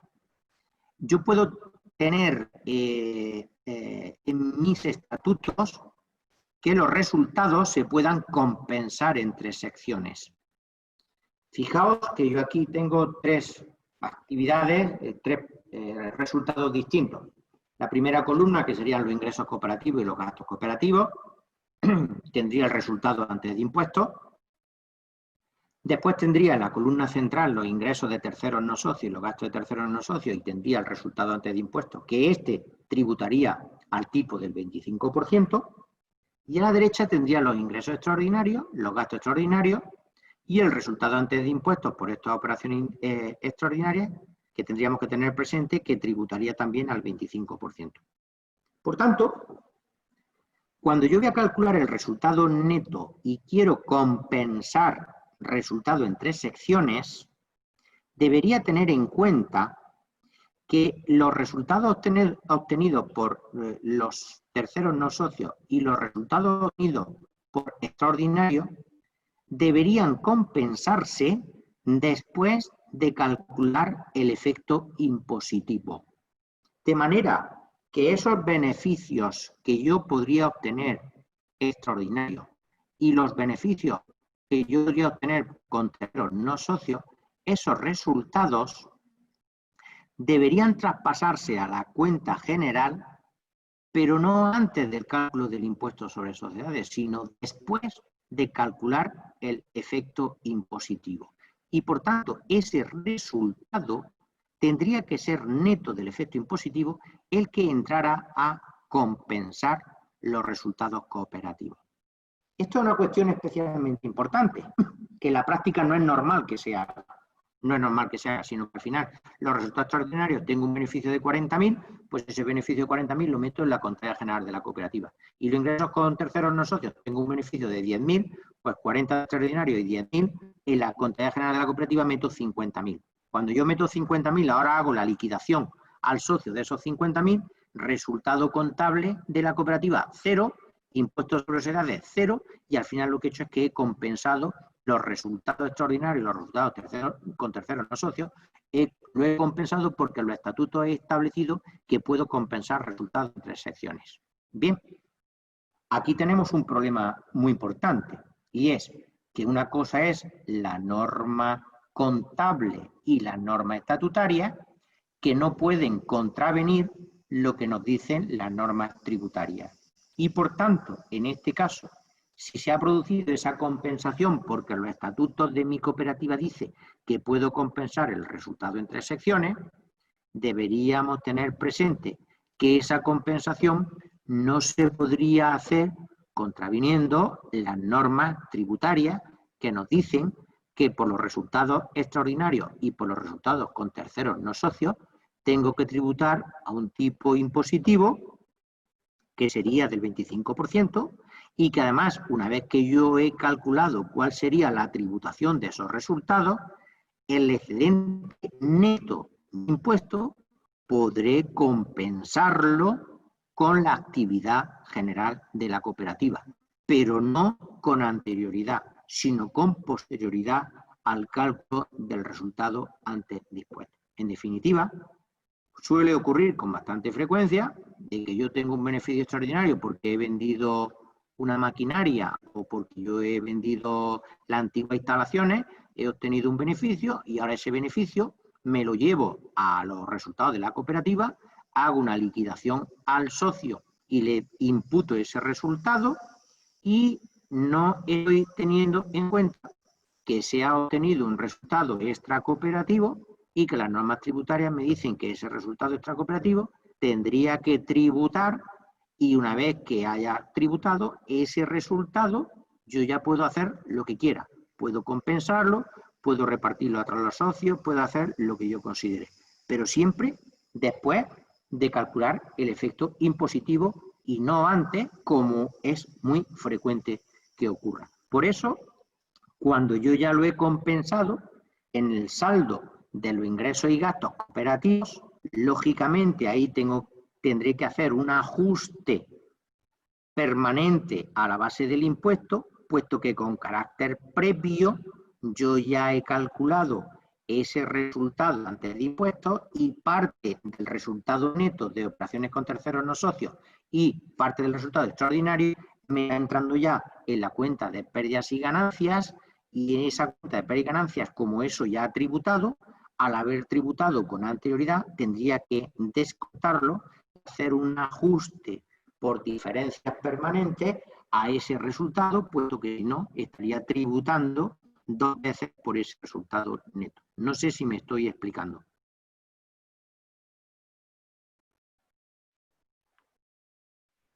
¿Me seguís? Perfecto, sí. Sí, desde el punto de vista sí. ¿Vale? Entonces, esta es una cuestión totalmente académica, porque sé que en la práctica no se suele hacer, y normalmente lo que se hace es que se compensan resultados teniendo en cuenta lo que dicen los estatutos, pero nos olvidamos de las normas tributarias que nos obligan a que estos resultados de terceros no socios y extraordinarios tendríamos que calcular cuál sería la base tributable, y ahora, una vez que nosotros hemos calculado esos resultados, después de calcular el efecto impositivo, yo ya con ese resultado podría hacer lo que yo quisiera antes del cálculo de ese resultado. Bien, por lo que respecta a las secciones, como podéis observar, hay una nota de la memoria de las cuentas anuales donde tenemos que recoger el activo, pasivo y patrimonio de cada sección. Pero repito otra vez la idea. Secciones son aquellas que estatutariamente estén reguladas, estén contempladas. Puesto que si no están reguladas, no están contempladas en los estatutos, tendremos distintas actividades, pero no son secciones como tal. Y por tanto, en ese caso, yo, si en los estatutos solo tengo la sección de crédito, yo tendría sección A, que sería la sección cooperativa, y la sección B, que sería la sección de crédito. Y no existiría sección C, solamente las que estatutariamente tengamos reguladas. Bien, por otro lado, tenemos que tener en cuenta lo que nos dice el artículo 68 de la Ley de Cooperativa Andaluza, y es cuál va a ser el destino de los fondos, de reservas y de las dotaciones que tenemos que hacer. Que en línea con lo que comentábamos al principio de mi exposición, nos dice los porcentajes mínimos que nosotros tendremos que dotar al fondo de reserva y al fondo de formación y sostenibilidad. Porque te dice se dotará al menos. Pero yo, en mi opinión, es que siempre que haya algún excedente y que no haya un fondo de reserva voluntaria, no se dote todo para que el resultado que quede sea cero. Es decir, que no haya que compensarle al socio los importes mínimos que quedan después de haber calculado, después de haber determinado el resultado del ejercicio. Bien. Fijaos que aquí dice el artículo 52, habla de contabilización no separada de los resultados extracooperativos. Esto es lo que dice la ley de cooperativas. Te dice que es posible contabilizar no separadamente los resultados extracooperativos. Y dice, la sociedad cooperativa podrá optar en sus estatutos por la no contabilización separada de los resultados extracooperativos. En este caso, del total de los resultados de la cooperativa, se dotará como mínimo el 20% del fondo de reserva obligatorio hasta que alcance un importe igual al 50% del capital social y el 10% del fondo de formación. Muy bien. Pero hay una cuestión importante que venimos diciendo.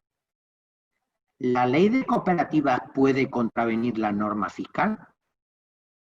En mi opinión, no.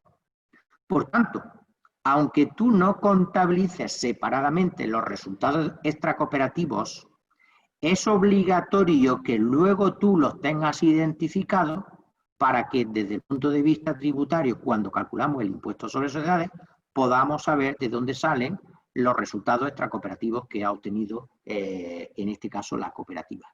Por tanto, como podemos observar, la norma legal sigue un camino y la norma tributaria sigue otro camino totalmente diferenciado. En la práctica, como consecuencia de que la norma tributaria me obliga a tener que diferenciar esos resultados, aunque la norma, la ley de cooperativas diga que no es obligatorio la contabilización separada, pero como la norma fiscal me dice que sí es obligatorio, este artículo que dice la ley de cooperativas no resulta de aplicación como consecuencia de que tenemos una norma tributaria que obliga a la contabilización separada de estos resultados. Por tanto, siempre debe existir separada en la contabilidad esos resultados, aunque el artículo 52 de la ley de cooperativas dice que se puede optar por no contabilizar separadamente esos resultados. Aquí, como vemos, existe una incongruencia en lo que son la norma legal y la norma tributaria, que llevan dos caminos totalmente dispares y nos llevarían a obtener resultados totalmente distintos a efectos de lo que dice la ley de cooperativas y lo que dice, la norma fiscal de cooperativas. Bien. Por otro lado, en el caso de que haya pérdidas, nos dice el artículo 69 de la ley de cooperativas que los estatutos tienen que fijar cuáles van a ser los criterios para compensación de pérdidas. Por tanto, si hay pérdidas, tenemos que irnos siempre a ver lo que dicen nuestros estatutos, pudiendo ser compensados con resultados futuros de los próximos 7 años. Por tanto, si hay pérdidas al socio, yo le puedo compensar en los próximos 7 años esas pérdidas para que aporte y le deduzcamos en las liquidaciones de los próximos 7 años la parte de las pérdidas generadas.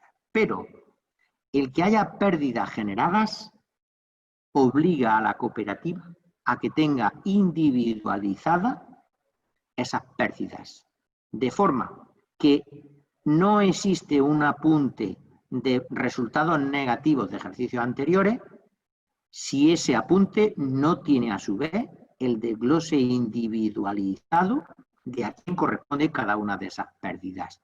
Por tanto, los remanentes, los beneficios no distribuidos como las pérdidas obligan a que tengamos un registro auxiliar de quiénes son los socios que han generado esas pérdidas y cómo se va a ir compensando las aportaciones de cada uno de esos socios en los siguientes 7 años.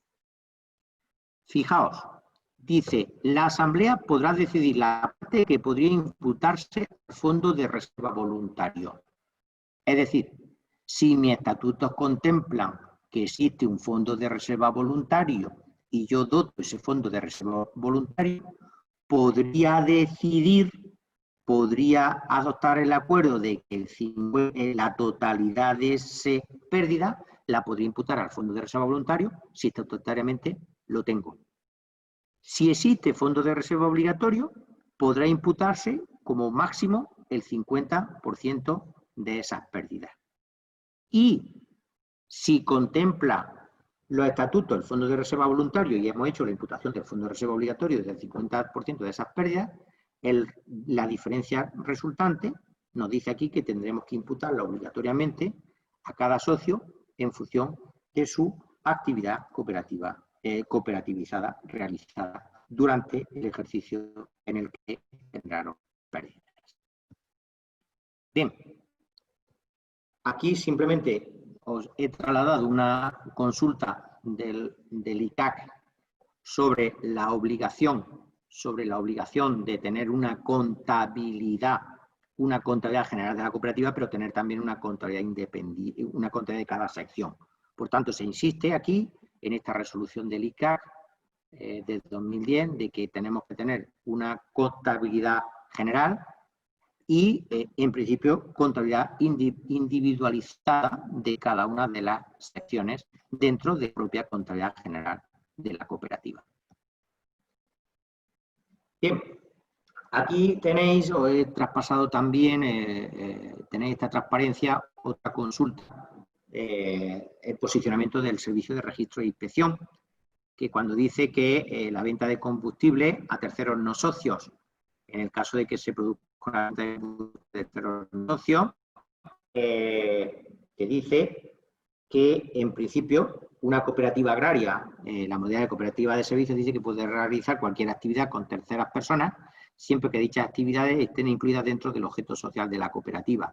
Por tanto, si está previsto en los propios estatutos de la cooperativa, en principio ese servicio no habría ningún problema y por tanto la cooperativa podría prestarle a terceros no socios la posibilidad de vender combustible y por tanto el combustible no tiene por qué limitarse exclusivamente a los socios cooperativistas, puesto que serían operaciones con terceros no socios y siempre que no supere el límite, pues no habría ningún problema de que la cooperativa pudiera prestar ese tipo de servicios a personas que no fuesen socios de la cooperativa.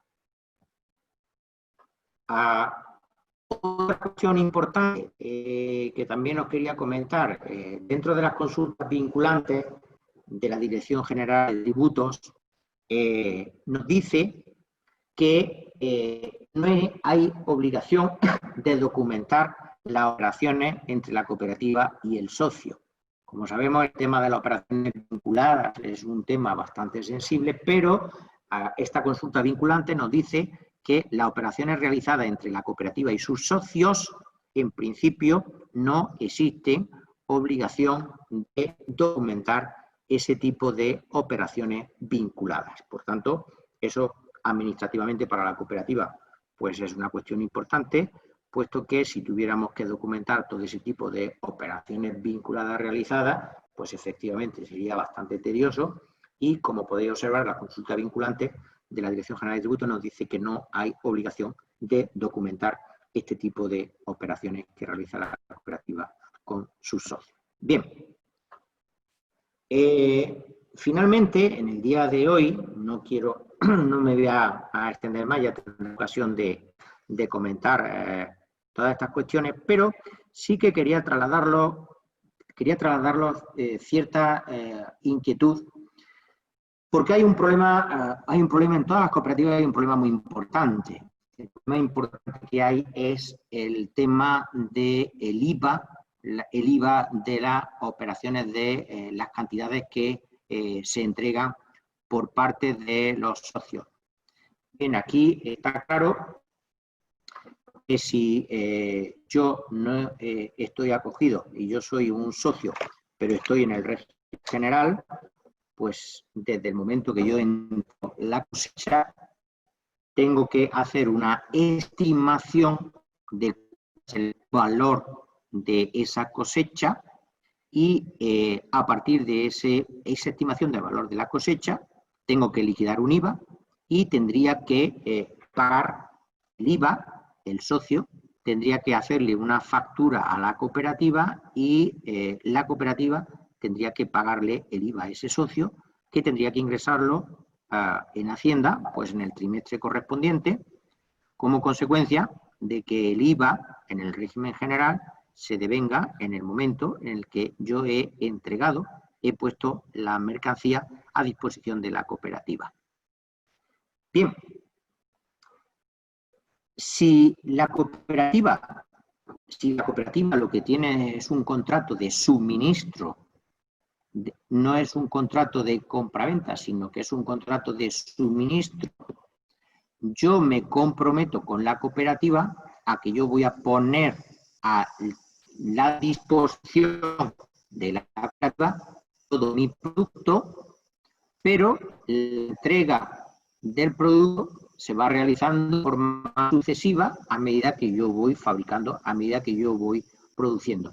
Pues bien, el pago de esos servicios suministrados, que es una contraprestación, se devenga en el momento que es exigible el pago y no en el momento de la puesta a disposición de la mercancía. Por tanto, si el IVA se devenga en el momento que es exigible el pago, hasta que yo no haya liquidado, no sería exigible, por tanto, el pago. Y como consecuencia de esa circunstancia, si en lugar de tener un contrato de compraventa, la cooperativa con sus socios tiene contratos de suministro, podría entenderse que el IVA no vengaría en el momento de la puesta a disposición del bien a favor de la cooperativa, sino que se devengaría en el momento en el que es exigible el pago al socio como consecuencia de que lo que tengo sería un contrato de suministro para poder realizar la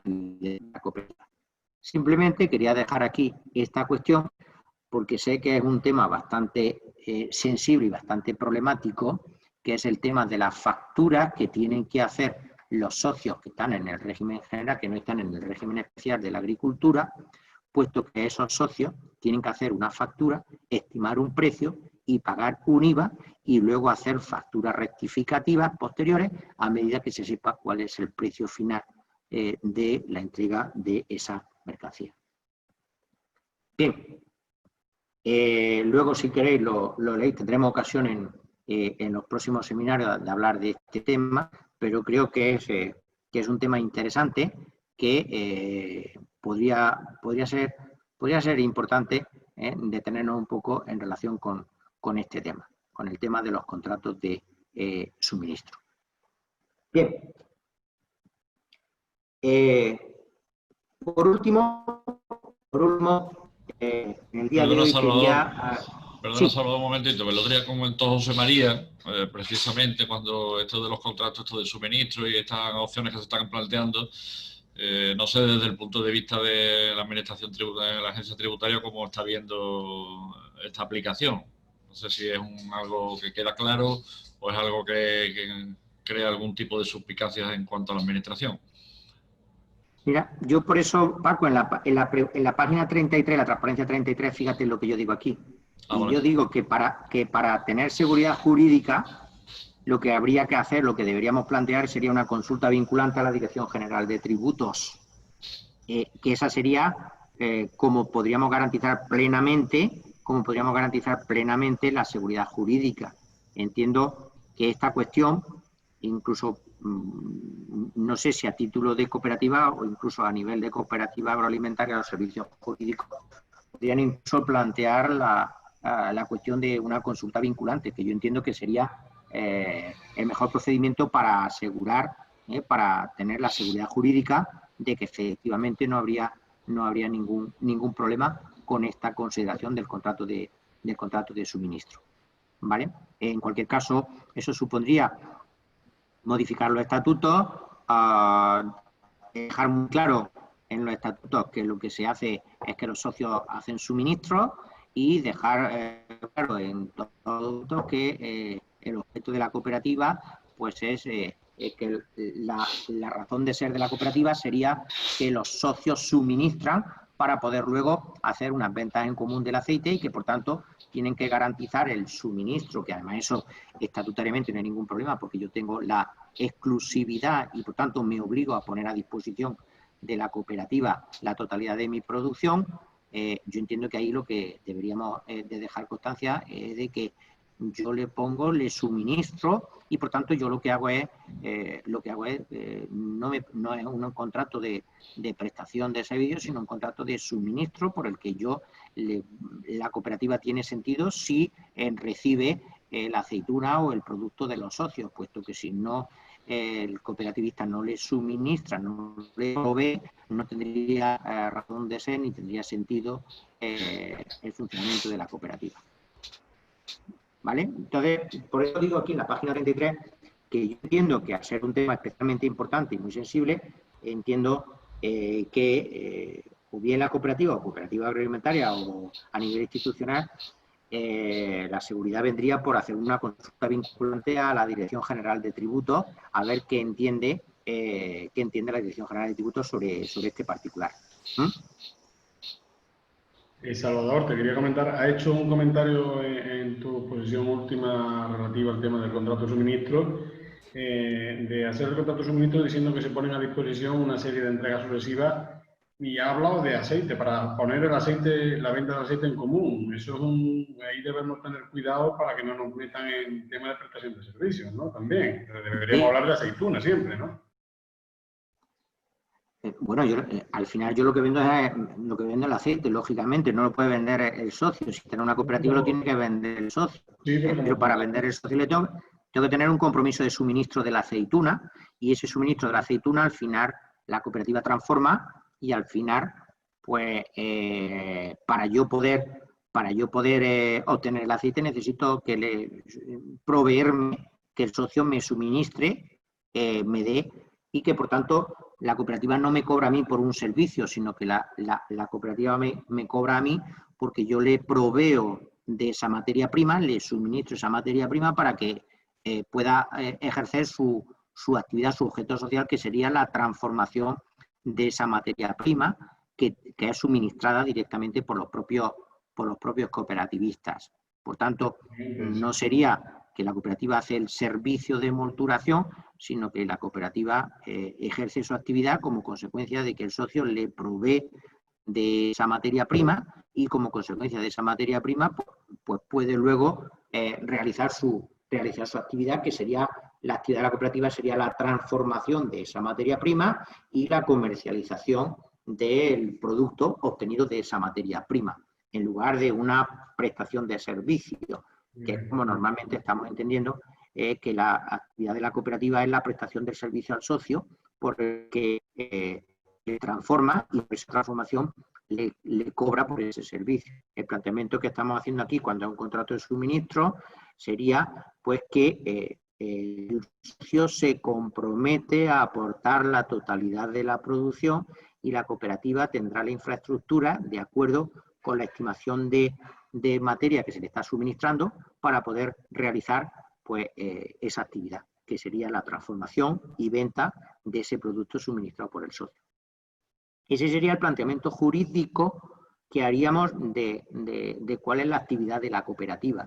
Y por tanto, romperíamos la idea de que la cooperativa lo que hace es prestarle servicio al socio. No es el planteamiento. El planteamiento sería el que acabo de exponer. no presta ningún servicio, sino que provee, el socio provee y la cooperativa, su actividad sería la transformación de ese producto que le ha aportado el socio, que a través de ese contrato de suministro se obliga en exclusividad a aportar su producción directamente a la cooperativa. Correcto. ¿Vale? Vale, Bien. aquí otra persona también, otro compañero también pregunta que si eso estaríamos hablando de hacer un contrato de suministro con cada socio o sería suficiente con que se contemplase en los estatutos. Yo entiendo que si los estatutos está contemplado de esa manera expresa, no habría que hacer ningún contrato, puesto que tú en los estatutos, cuando entras como socio de la cooperativa, el funcionamiento sería acorde con lo que dicen los estatutos sociales de cuál es la actividad y el objeto de la cooperativa. Por tanto, si en los estatutos está, no sería preceptivo hacer ningún contrato de suministro con ningún socio, sino que ya estatutariamente el socio sabría cuál es el objeto y cuál es la actividad de la cooperativa. Por tanto, entiendo que no, si los estatutos se contemplan, no habría que regularlo a través de contratos particulares entre el socio y la cooperativa. Por eso es muy importante, sería muy importante, tanto en los estatutos como en las propias cuentas anuales, porque las propias cuentas anuales también tendrían que dejarlo muy claro. ¿Cuál es el objeto de la actividad? Pues el objeto de la actividad, que aparece siempre en las cuentas anuales, deberíamos de dejar expresamente muy claro que el objeto de la actividad es que se le suministra el producto el socio suministra el producto a la cooperativa y luego la cooperativa es la que transforma y comercializa directamente ese producto. Pero eso debería de quedar también muy claro en las cuentas anuales, en la actividad de la cooperativa. Eso debería de quedarse muy claro, puesto que si ahí decimos que lo que hacemos es prestar servicios, evidentemente ahí sí que también podríamos tener un problema de que la agencia tributaria entendiera que estarían sometidos a IVA, porque precisamente aparece en la memoria cuál es la actividad de la empresa. ¿Vale? De acuerdo.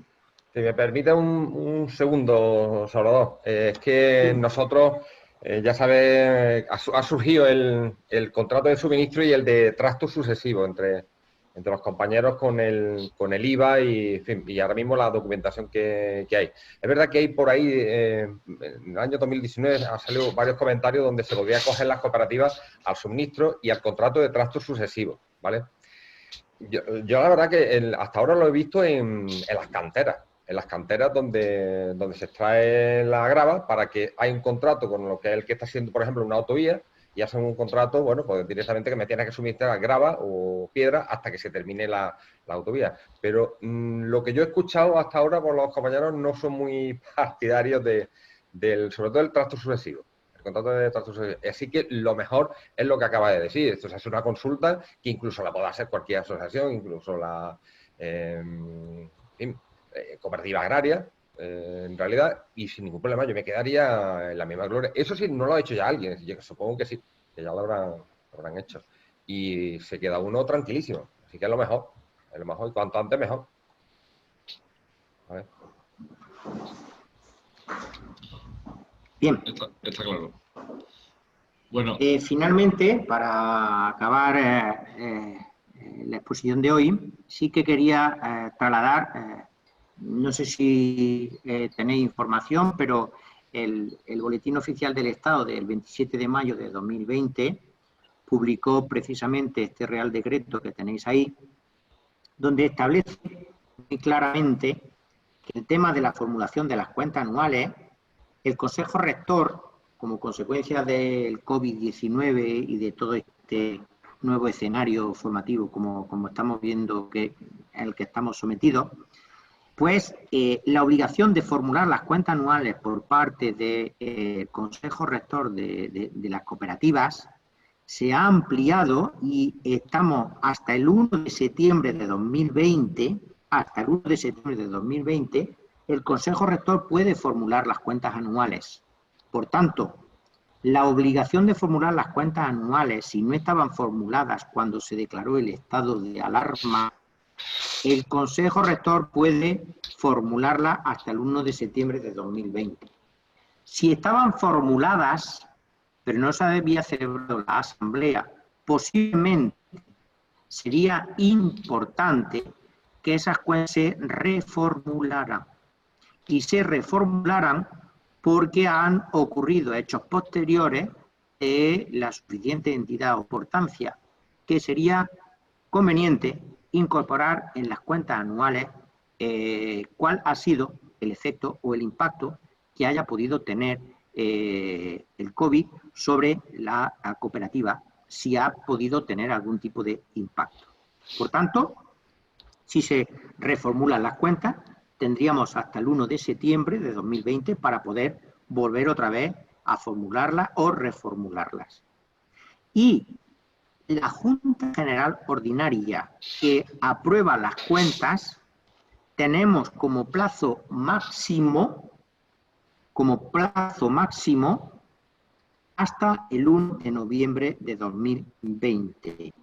Por tanto, hasta el 1 de noviembre de 2020 se puede convocar la Junta General Ordinaria dentro de esta ampliación de plazos que aparece publicada en este Real Decreto.